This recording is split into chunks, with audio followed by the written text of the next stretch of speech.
Un enfant qui voit la Reine des Neiges, elle a des émotions. Donc elle sourit, elle est heureuse, elle a peur, elle est surprise, elle se met en colère. Donc l'enfant, il va les vivre, ces émotions. Hein. Ça, là, on remonte à l'Antiquité. Hein.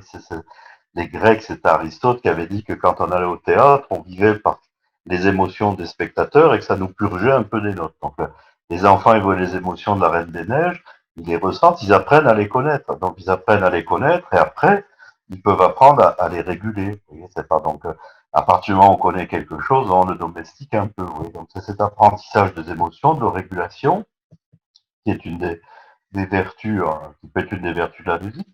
Et puis après, une autre capacité, c'est on a envie de faire de la musique ensemble, si vous voulez, c'est quelque chose de très social, vous voyez.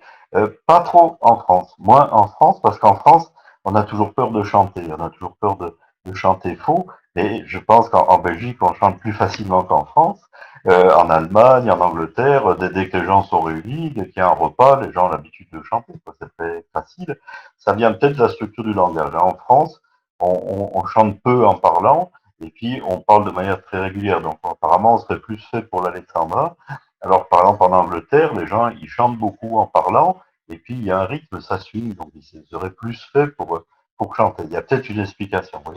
En tout cas, quand on a une émotion musicale, on a envie de la partager, puis elle est plus grande si on est avec d'autres personnes. Donc, les enfants qui font de la musique ensemble, ils sont beaucoup plus unis. Et on voit ça dès le début. Un enfant de 8 mois qui écoute une musique, si on balance des nounours à côté de lui, s'il y en a un qui est balancé sur le même rythme que la musique qu'il écoute, il va choisir ce nounours-là.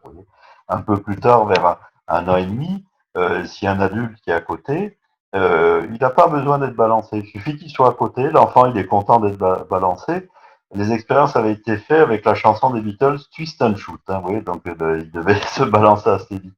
Et bien après, si l'adulte, il laisse, par exemple, il fait exprès de laisser tomber son stylo, l'enfant, il a un an et demi, il va chercher à lui ramener le stylo. Quoi. Il y a de l'altruisme qui s'est instauré parce qu'il était là quand l'enfant était content d'être bercé.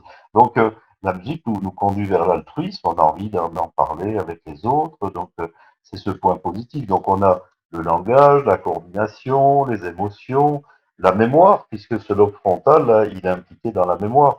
Vous avez des informations qui arrivent dans le cerveau, il faut s'en souvenir un petit peu pour pouvoir agir vers le monde. Donc, la flexibilité aussi.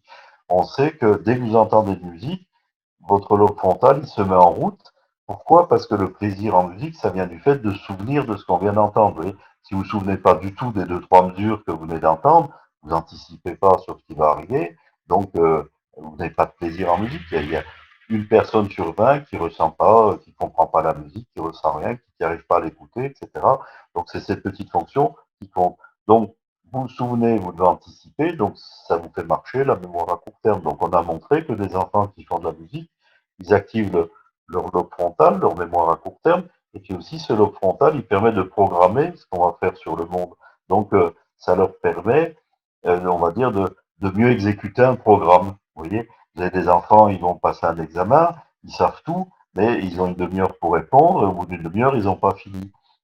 S'ils sont musiciens, ils peuvent mieux préparer, mieux programmer, utiliser le temps qui leur est imparti et finir dans les 5 minutes si nécessaire.